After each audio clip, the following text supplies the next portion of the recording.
Hi, everyone. This is Suzanne Wagner, and I'm continuing my sojourn in my ballet years. And this one is about my third year in the Berlin Ballet. As I looked in the direction of what might lie ahead, I had a brief reflection of how beginnings and endings in my life have always been so dramatic. Being in New York City as a student and then leaping into becoming a dancer in Berlin was never easy. It was never as easy as my idealistic side wanted to pretend. Changes in my life had always been tremendously dramatic and done in ways that were often unexpected and difficult. But I casually brushed such thoughts aside and ignored the incessant whispers from my guardian angels. That is the gift of youthful exuberance. We believe that leaping is favorable to looking. We believe that the world is our oyster, and it is right there for the taking if we just had the courage to begin. In Berlin, I seemed to have a great year. I had many lovely roles to dance, and the opportunities seemed to come my way more often than not. Some of the patterns of competition that had been so overt had lessened. I was becoming proficient in German and was even dreaming in German. Quite an accomplishment, because when the subconscious mind is conversing in German, it means that something is more deeply integrated. A few odd things happened that year. The first was that we were performing on stage. I went to take a curtain call, and there was this young man, front and center, out in the audience, dark hair, standing up, screaming, "Bravo." I would come off stage, and the other dancers who noticed would say, "Do you know that guy?" And I replied, "No." And then I honestly did not think much about it. I was, after all, married to my art, and relationships were something that I did not have much time for, nor the energy to engage. Ballet took everything I had each and every day. My emotional bandwidth did not include any desire to connect with others on a social level that were not within the theater. But performance after performance, this man would be there. It got to be kind of funny, but being so naive, it never crossed my mind that this man was interested in me. One day during the winter of 1981, I was walking home from the theater after show. It is dark and cold. I have my big winter coat with a hood up, gloves on, and my head down because of the relentless Berlin winds.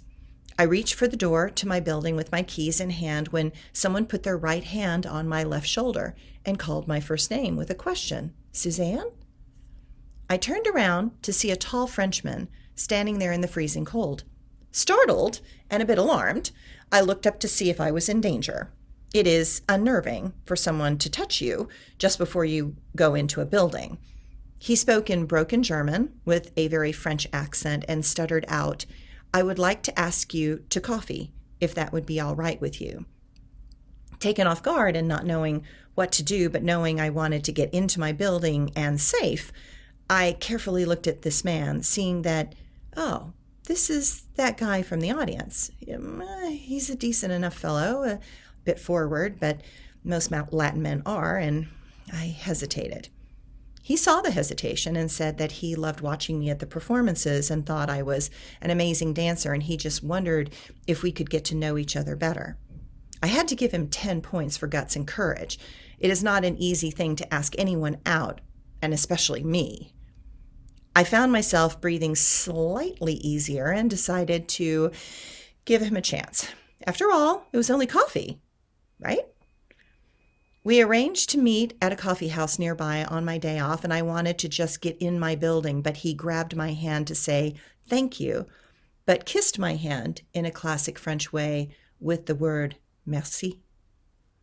I quickly went into my building and practically ran to my apartment, terrified and thrilled all at the same time.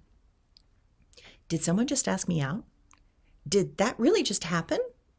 I got in my door, closed the door with my back against it, breathing oddly, not certain if this was a good thing or a bad thing. I tried to not think about it as the day slowly arrived and considered a few times in my mind about not showing. I did not have time for this, I would clearly state in my mind, but also knowing that no one ever really had the courage to ask me out, even for my senior prom. I knew no one would ask me out, so I asked a 20-year-old dancer that I worked with if he would take me to the prom. I explained that I knew he had a girlfriend and I was not trying to really date him. I just really wanted to go to the prom, and it was something that I really did not want to miss. Shockingly, he had agreed. I think he must not have gone to his senior prom and knew how it felt. Not only did Brad take me out, but he also got me the corsage and acted the whole time like he was my real boyfriend. All the kids at school were shocked to see me with an older man. I loved that fact that the other students were suddenly uncertain about who they thought I was. It even gave me a bit of an exotic reputation at the time. Oddly, that particular type of reputation seemed to doggedly follow me throughout my dancing years. Hysterical. It is so interesting to me that people see something and assume what they want to believe all the time. But that just showed that they really did not know me. They did not know what made me tick and totally did not know what was deep inside and buried in my heart. Throughout all my dancing years, I would room with the gay men. There's a terrific reason for that. Gay men ate. You think I'm joking, but it's true. Men eat, and girls look at what I was eating and say, you aren't really going to eat that in front of me, are you? And I would say, watch me, as I took a big bite of cake. Besides, the gay men were funny, entertaining, and much less serious than the women in ballet. We would carry on about crazy things and laugh. I found them much more honest and authentic than straight men. They seemed to have a one-track mind. This would be something that would give me great humor over the years because I was the virgin ballerina. The idea of sex at that age seemed way too terrifying and distracting to even entertain. On all levels, I was not emotionally mature enough, nor was I ready or willing to put my big toe into that convoluted place. I had things to do, people to see, and places to go. Dating was not on that list. I knew I would wait until I had done what I wanted in my career and traveled the world. Once I had fulfilled all my selfish goals, perhaps then I would put the energy and effort into a relationship. But now, I actually had a date. Well, yes, it was just coffee. But it was a date, right? He did ask me out. I kept wandering around in my mind, frustrated at myself, deciding that I had to have better mental discipline. This process is terribly distracting. Focus, Suzanne, focus. The day arrived and I tried to dress casually. After all, it was just coffee. In Germany, coffee time is around 4 p.m., unlike the mornings that dominate coffee houses in the U.S. I had mulled over what to wear. Fortunately, at that time, clothes were not my priority, and my closet was very small. I quickly realized that I had nothing to wear to really impress for a coffee date. It was winter, and it was very cold outside, so jeans and a big sweater would have to suffice. At least it was a sweater that I had personally knitted. It was unique. I arrived on time, a critical habit of a dancer, and he was there. 1 point for him. Being late is a terrible way to start with me. We both ordered some coffee and some Kuchen, or English cake. We started talking, and we realized that his German is not so great, but his English is much better. So we dropped German for English. He is nice enough, but his body language is a bit forward. I notice such things. He explains that he is a French doctor in the French sector in Berlin with the army. He is clearly Jewish, based on his looks and mannerisms and his former pronunciation of German. This began the cycle of me dating many Jewish men in my life over the next few years. I don't know why, but I understand Jewish men and can handle the patterns that they utilize frequently. I figured I must have been Jewish in past life somewhere, and I would later remember those moments in graphic detail. But at the moment, here is this smart man that is successful, and he seems interested in me. It was exciting, but also scary. I was spanning a space between being a girl and a woman. I was not sure where I stood on that line and exploring the feelings with trepidation and uncertainty. He was curious and a bit forward. Notice I said that again. I wonder if men know how aggressive their energy is towards women, even when they believe they are trying to have control over their urges. Being surrounded by gay men in the ballet at that time, it was an energy that was more unfamiliar to me and slightly irritating. But I accepted the offer for another date, and while I was not sure if I liked or disliked him, I recognized the tremendous effort he took to be bold and to go for what he wanted. The next date we went to dinner and he took me to the nicest place I had been at that time. It was more expensive than I would attempt, but it was also not ridiculously expensive. Clearly, he wanted to impress without seeming to be ridiculously rich.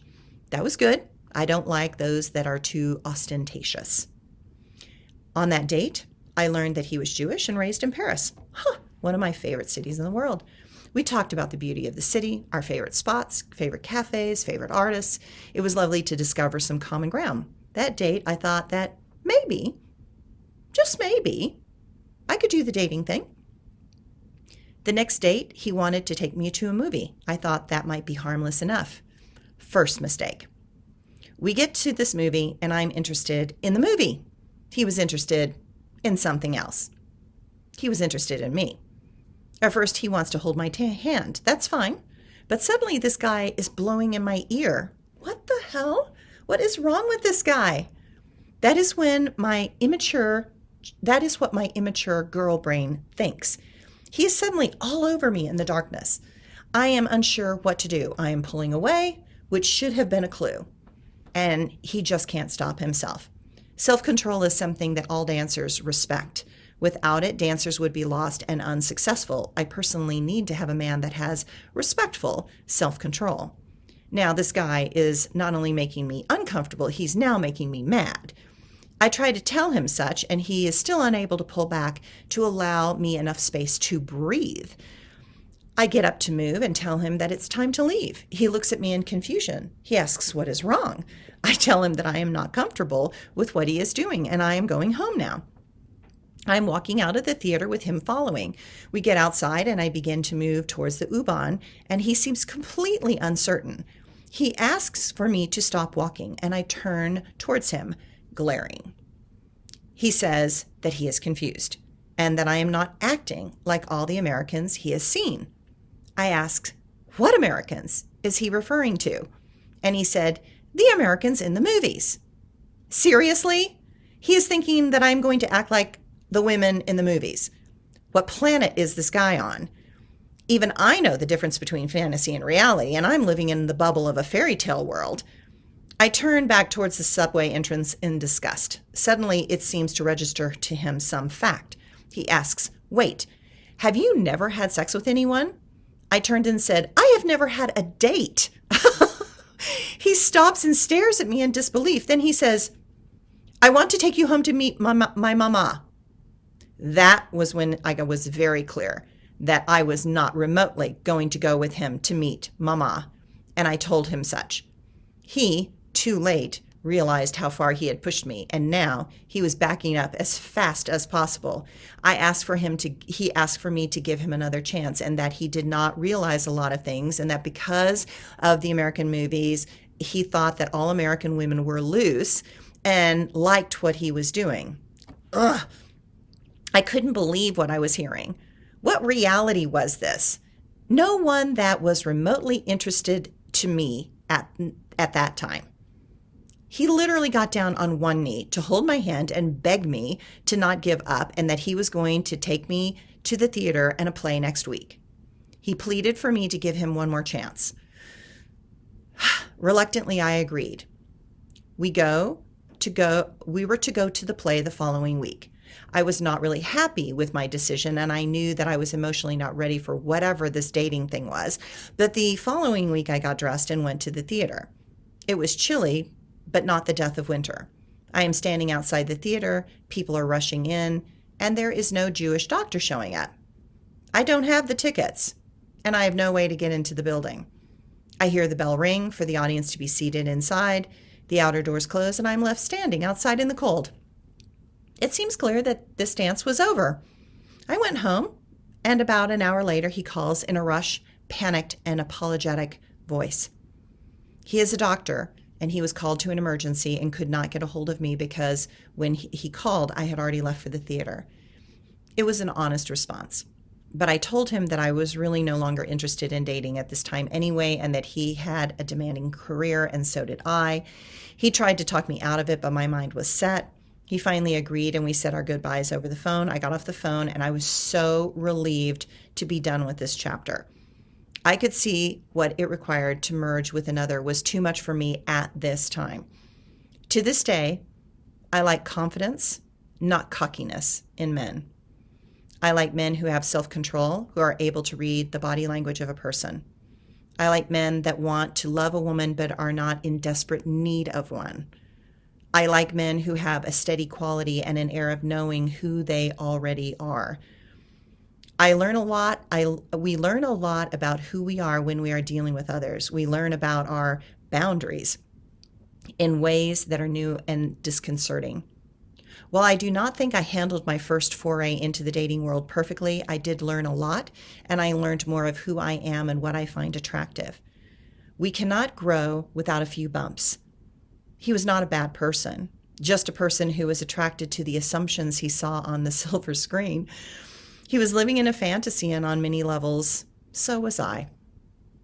I have learned that like attracts like, meaning that where we are at, we will pull in others on that same frequency. It is a mirror that shows us ourselves in ways that are not always pleasant.